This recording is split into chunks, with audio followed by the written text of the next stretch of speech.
We, the South African people, are resilient. Change and progress is just around the corner, delivering on the promise of a prosperity for all South Africans. Fellow South Africans, Bagaetsu, Dumelang, Kimmusi Maiman. I am a proud patriot of this nation. I was born in Soweto in Dobsonville and proudly worked hard and watched the miracle of 1994. It gave me hope that this country could be great. It united a nation that was so profoundly divided. It brought us all together. We all can remember the incredible memories of the 1995 Rugby World Cup. We can remember the Bafana victories. We can remember the hosting of the Soccer World Cup. We knew as a country that, well, at that time, we could grow at higher growth rates. Even though things were tough, but we were hopeful. But today, that feeling is not quite the same. That's why today I want to talk to you really about how we all really feel as citizens, about our beloved country today, and about its future. There is a piece of scripture that simply says this, that hope deferred does make the heart sick. But a dream fulfilled is a tree of life. The sickness of the heart, the scripture described, is not a sickness born out of laziness or lack of effort. Our people are great. It's actually quite different. It speaks of a sickness that comes from a hope continually postponed and progress endlessly delayed.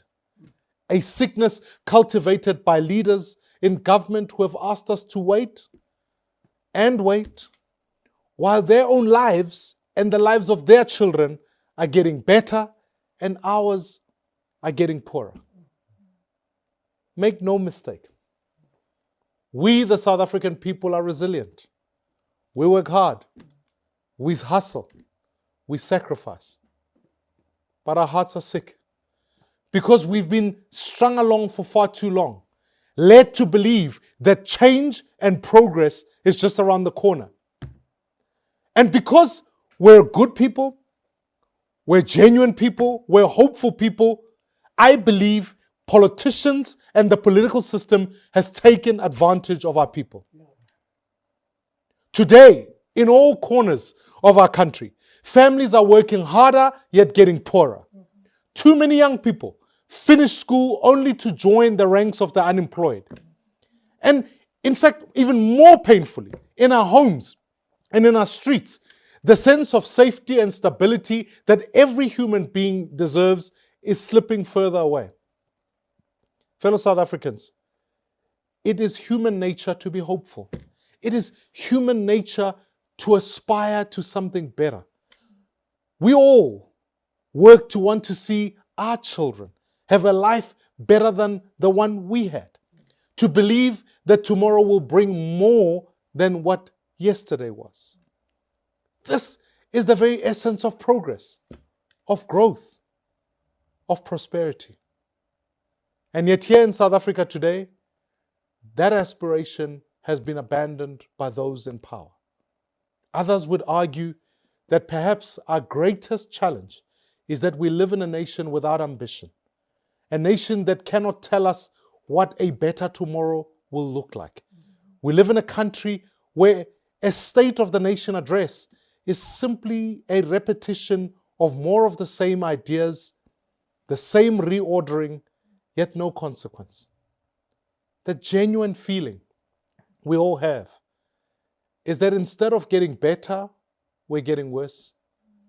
That in fact, this country is in fact heading in the wrong direction. My fellow South Africans, there are many crises we face, but I think the economy is the most crucial and all-encompassing, impactful part of our society. And our economy is ill. It is too sick. Too often when we hear the word economy, it sounds like something far away, a complicated system that only experts understand, floating out there somewhere. But the economy isn't something abstract. It is here. It is where our daily lives and struggles and it expresses our daily hopes. It is the sum of our daily lives. The economy is the price of bread, the cost of electricity, the ability to pay school fees, the dignity of a pay slip, the ability to start a business and let it grow, the fact that this is what keeps countries growing. And in truth, when the economy grows, more people have work, families have more choices, communities feel safer, and hope returns. I would argue, actually, when there's growth, we, the people, get along better. And when it shrinks, we are divided so that political people can exploit the vulnerabilities of our people. My hope and dream is that actually we can move people who are poor into a middle class.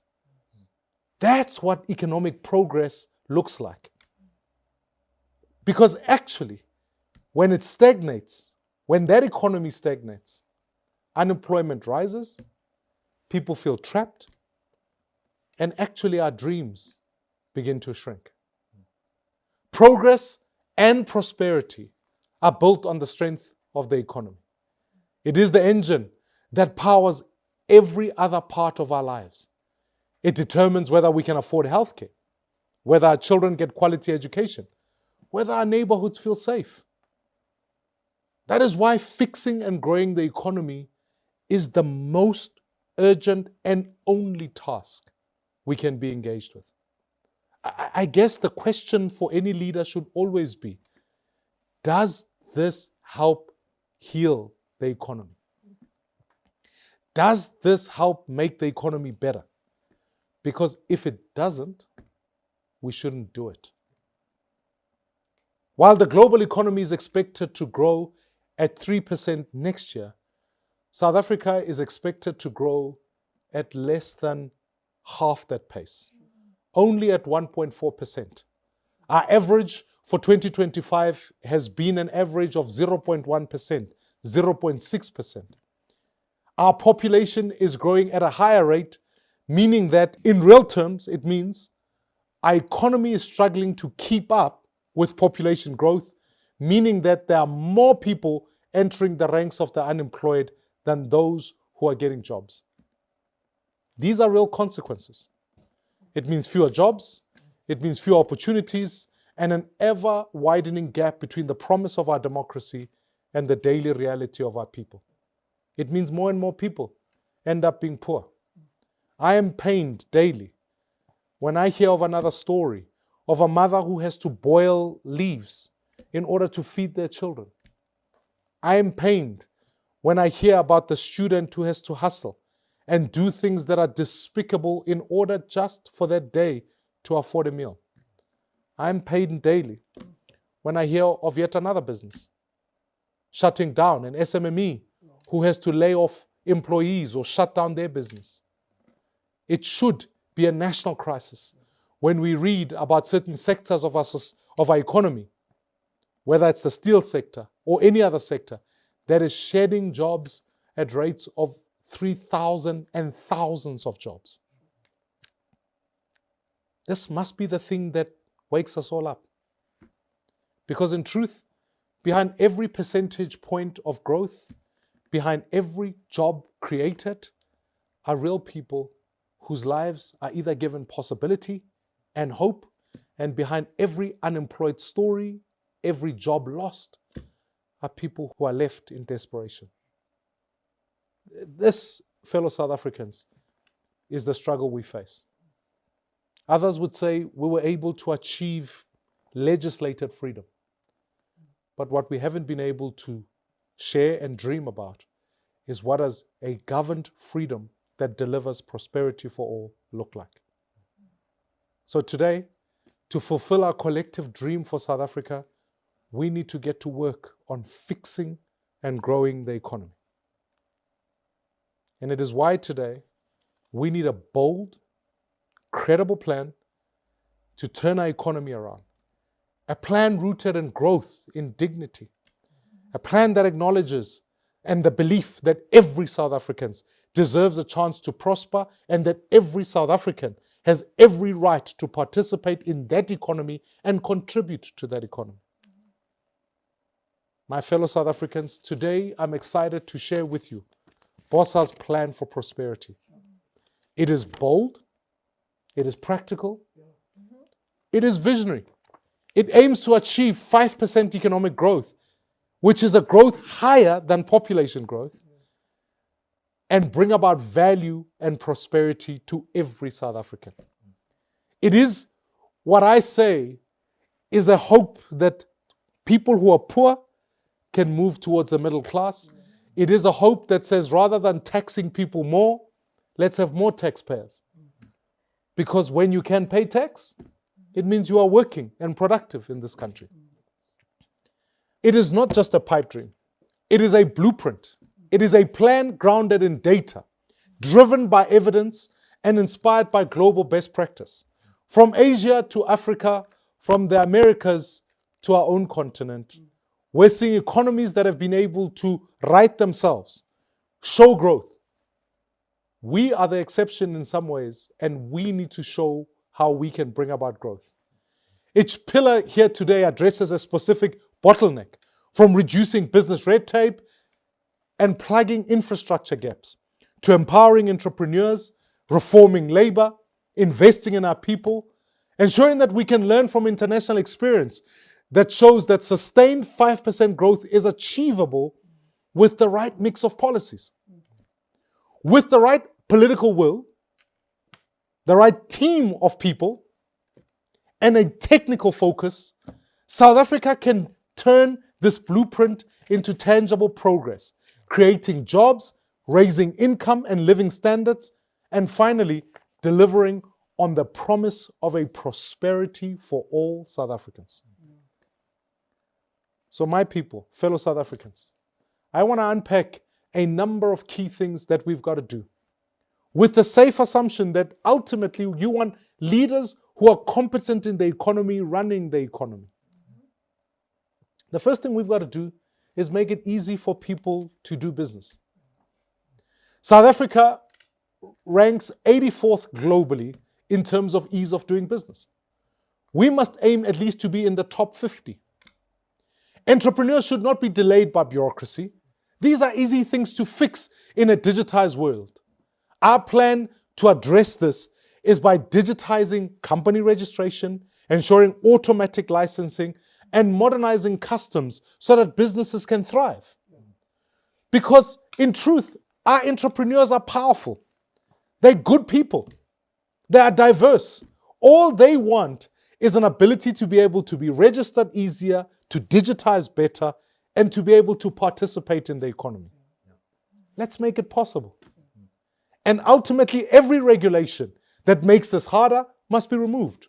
Every municipality that makes it impossible for someone to be able to have water connected or electricity being able to flow in their business should be a municipality that is working against the business. Our job is to make sure there is an ease in doing business. We want to see SMMEs who can be started, because we know when more SMMEs come through, we can see more big businesses emerge from that. When we talk about a middle class, it must be driven by those who wake up every day creating work. And I would argue those who are fighting the struggle today, are advancing the struggle for freedom, are those who are creating jobs for South Africans. The second is infrastructure. South Africa invests less than 20% of GDP in infrastructure compared to China at 40%. In truth, roads, rail, and ports are falling behind. And I want, as part of this plan, to speak about a dream I hold about how we could build high-speed rail infrastructure that connects provinces like the Northwest, Mpumalanga, Gauteng. We do that by ensuring that the last bit of rail that was built in this country, if you exclude the Gautrain, is not in 1979. but you invite construction companies to be able to participate in building high rail infrastructure. When you do that, you decongest cities because people can live far away from city, but be able to travel through high-speed rail to the city so that you don't have cities that are sprawling out of control. But the power behind it is that you can maximize the economic potential of all of those provinces by being able to make sure goods can move freely and that passengers can get to experience the tourism that each of those provinces delivers. In fact, the plan underpinning that with that goal, with that vision, aims to roll out modern SEZs. I want to invite people to say, if you come participate in building infrastructure, you can derive the benefits of cheaper levels of taxation, making sure the regulatory burden is taken out, so that we can see the bulking up of infrastructure in our country. We want to ensure that we fast track 5G and broadband technology. We want to invest in public transport that already exists so that the worker who goes to work can find it cheaper and have disposable income that they can spend at home. This turns infrastructure from a cost into a catalyst for growth. It means were South Africa to borrow, it wouldn't be borrowing to fund its cost of employees or welfare programs. It would focus fundamentally on building blended finance to build infrastructure. Next, I honestly believe we need to build better public-private partnerships. With 78% of infrastructure funded by government, delivery is slow, often costly and inflated because of corruption. The plan here focuses on creating a PPP advisory unit in Treasury to not only fast-track private sector involvement in water, energy, transport, and much more, but to also ensure that there are no additional cost overruns as a result of corruption and a better collaboration with the private sector so that we derive value for money. As I've observed in government for far too long, project management and project execution is not a skill government is well known for. In fact, it ends up with project overruns and more projects being expensive. The call here today is that by creating this entity in partnership with the private sector, creating this governed advisory board, you can ensure that we execute programs and we get them done on time at the right price. SMMEs and entrepreneurs make up 40% of the GDP, but only get 6% of bank loans. The plan aims to expand microfinance, tax relief, and fintech partnership, and in turn, growing SMME lending to 20% by 2027. Fellow South Africans, we do need to reform our labor market. With 45% of the people unemployed being young, we must link training to jobs. The plan would be to scale TVET colleges, expand apprenticeships, and regulate the gig economy to create fair, flexible work. This will reduce youth unemployment to under 30% by 2027. And in many ways, Build One South Africa is in the process, even right now in Parliament, introducing legislation to amend this. It's in many ways why we've launched the Fair Pay Bill, to make sure that all South Africans have a democratized way to gain access to work, be able to have fair representation at interviews, and be able to work. My dream is not for young people to remain in townships, but for young people to be productive, working. We cannot keep the number of young people not in employment, in education, or training rising. It's why this plan targets, in many ways, youth entrepreneurship and young people to be able to be participants in our economy.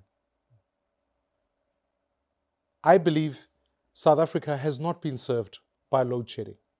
It has cost us 365 billion rands in 2024. It's why we need to have secure energy. What this plan proposes is that we must decentralize electricity, open the market to private producers, and incentivize rooftop solar.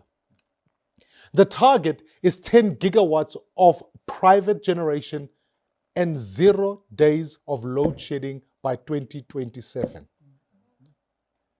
It cannot be that load shedding has gone on for so long.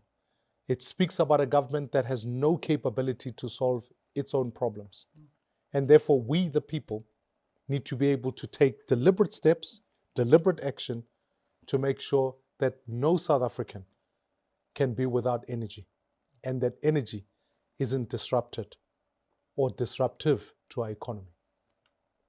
On water supply, we lose 37% of municipal water to leaks and mismanagement. This plan enhances the fixing of infrastructure, rolling out of smart meters, and investing in desalination where it's needed.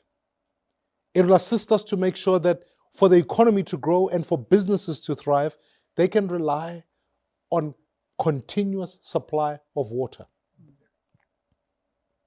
All of us watched with great pain what took place in the White House. Part of our journey has been how we trade globally and we expand our trade. South Africa only has 63 million people. And therefore, if you want to create bigger markets, we need to be cognizant of a population in Africa that is growing to 1.4 billion people by 2040. It needs to maximize its trade relations with its current trading partners, whether be it the East or the West. South Africa has an opportunity now to be able to lead an export-led economy that ensures that our trade balance is in the positive. To achieve this, we cannot rely on raw materials alone. These steps will kickstart rapid economic growth. There are symbiotic aspects of society that require addressing to see a whole-scale prosperity. On basic education, without skilled, equipped, and an adaptable workforce, the economy cannot grow. I am yet to see a nation anywhere in the world that has been able to achieve economic prosperity without skilling its people. Today, 81% of grade 4 learners cannot read for meaning, ranking us last out of 57 countries. Our plan for prosperity puts solutions on the table to turn this around. Firstly, we will make reading the national mission. Every child must read for meaning by age 10. And to parents, to families, everybody, the priority must be how do we read for our children so that our children can be in a culture that allows them to be readers and read for meaning. For the purposes of government, it begins with prioritizing the foundation phase, ensuring that early childhood development centers are backed by multilingual reading programs and regular assessments. Secondly, we will support and reward great teachers. I come from a family with teachers, and we have to keep great teachers in the classroom. And so to ensure this, we will conduct a nationwide audit of teacher skills, improve educator salaries, and link pay to performance. At the same time, we will balance the influence of unions so that children, not politics, comes first. Third, we will put accountability at the center by establishing an independent education ombudsman to introduce real consequence. Fourthly, we will empower families and learners. This means introducing a school voucher program so that parents have a real choice, and student incentives throughout the academic year to keep learners motivated to succeed. The crucial component of what we've got to do to ensure that our economy works is to make sure that actually more and more learners are doing maths and science. Our current educational outcomes are demonstrating the fact that participation in both those subjects is declining, and the quality of the pass isn't great. If we want to participate in economies that are coming, I've got to see more and more young people participate here. It's also in many ways why I truly believe part of the redress and the justice component must be to link any redress interventions towards education so that more and more South Africans can participate. Fifthly, the 30% pass mark for matric subjects must be raised to 50%. We cannot encourage underperformance and low standards. We're telling our young people that we have no ambition for you, and we're telling them that it's enough for you to pass a subject at 30%. Fellow South Africans, we must demand better.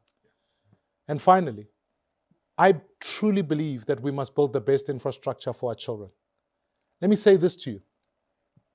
You invest in the education of our people, you invest in school infrastructure, we can then ensure that ultimately when it comes to credits on redress, you can get more credits in this regard. Because my job is to make sure the future is better than yesterday.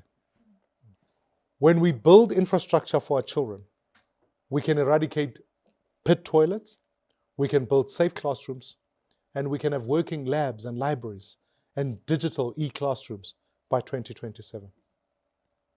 On crime, South Africans all know and feel that they feel unsafe. What was clear in the White House in Washington is that South Africa has a crime problem.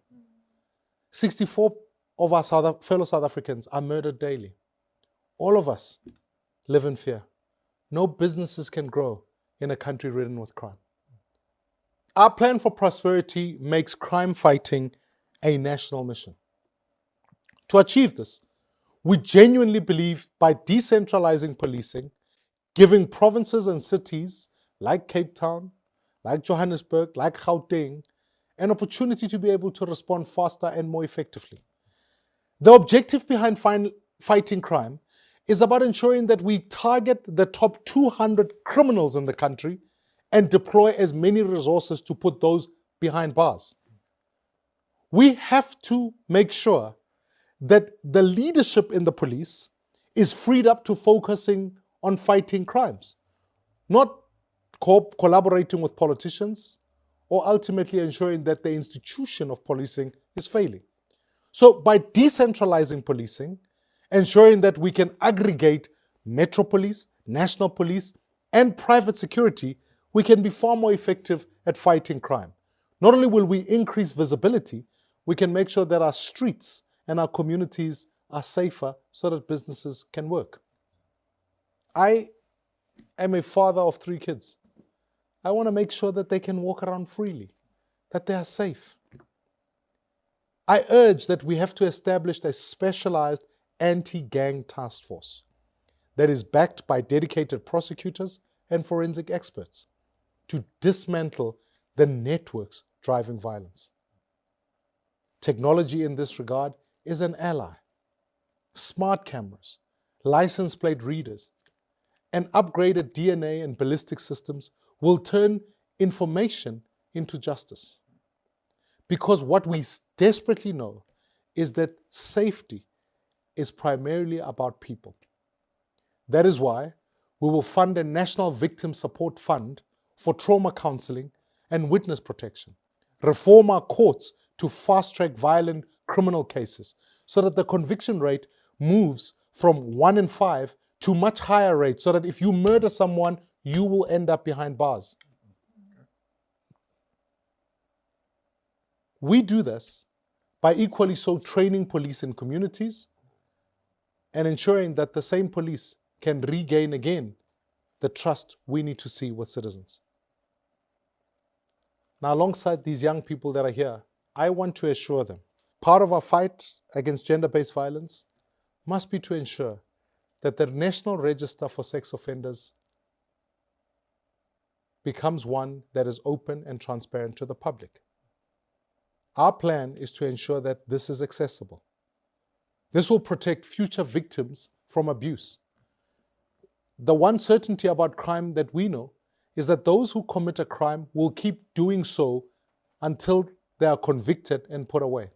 Because all of us, at a click of a button, can be able to find out who is on the list so that we don't put our children, our young people, our citizens in danger of predators.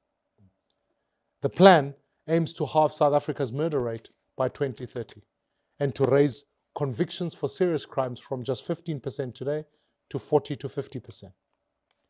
Because only when our communities are safe can our people be free to build the lives they deserve. On healthcare, the plan for prosperity clearly reorientates public healthcare system to a people-friendly without bureaucratic rigidity. That starts by making healthcare staffing a national priority, funding and placing at least 10,000 additional nurses and doctors into the public service, with specialized allowances to ensure that our rural clinics are not left behind. We will overhaul procurement and maintenance so that hospitals have working equipment, not broken machines gathering dust. The plan will harness technology, scaling up This plan will harness technology, scaling up digitizing health records, as Rwanda has shown this can be done, to be able to track patient outcomes and resources, and expand telemedicine to bring specialist care into every part of our community.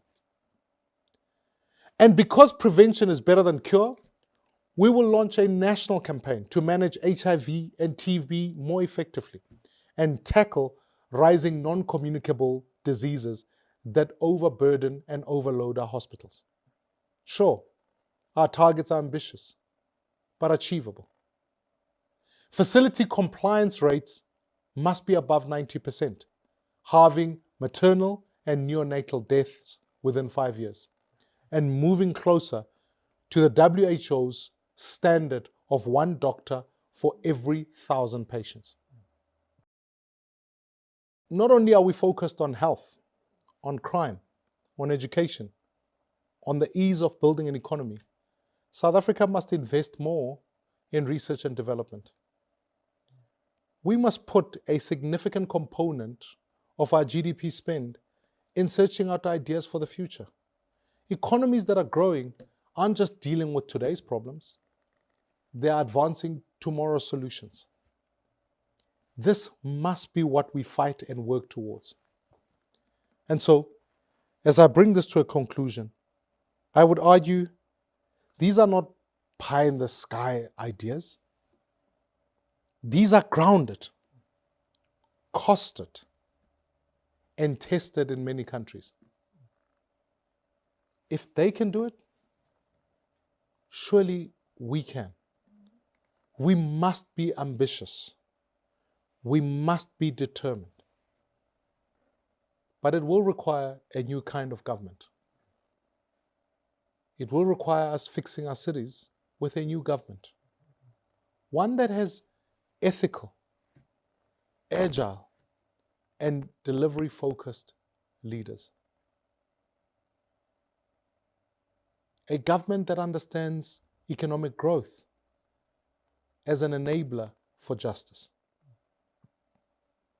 It is why part of our dialogue must be about how we bring a government that brings about change. A government that will argue for new ideas, ideas that build one South Africa and don't prosper on the divisions of people. It's why I am committed to this idea of finding the best talent in the country to go serve in government. These aren't all politicians. These are people sitting in universities, in businesses, in civil society that can stand for public leadership. Because let me assure you, no one is coming to rescue us. We are the ones we've been waiting for. Let's make that possible. Let's create a unity of purpose that delivers on this plan for prosperity. Because when the economy grows, people find work. And when people work, families are fed, communities are stabilized, crime drops, hope returns. It isn't that we just want to survive. Or as someone said to me the other day, we're tired of just being resilient. What we want is to choose growth and prosperity. My fellow South Africans, I truly believe this is possible. I truly believe that there's no point in saying you can vote for this party to go convert that party. I truly believe that we can work together to be able to achieve this. Because the skill, the talent sits within the people. And if we recognize that, we can truly build a nation that prospers. We can ensure that ultimately the color of your skin does not determine your trajectory. But it is indeed, as Martin Luther King so said, the content of your character. That in our laws, in the things that we do, we can build a future for all South Africa. To build a future where our kids can have a better tomorrow and a better future than one we had. And therefore I invite you, come on a journey, interrogate this plan for prosperity, write to me, come up with ideas. Let us talk about how we reform this economy. Because ultimately there's no spare South Africa. There's only this South Africa. And if this South Africa fails, we don't have another one to bring out. We best get this one working. Let's fulfill this dream. Let's make sure we can watch our nation grow into a tree of life. That where there's sickness of heart, people can wake up one day to a South Africa that says, indeed, we can prosper as a nation, and that there's hope for all our people. I love each one of you, and I hope we can partner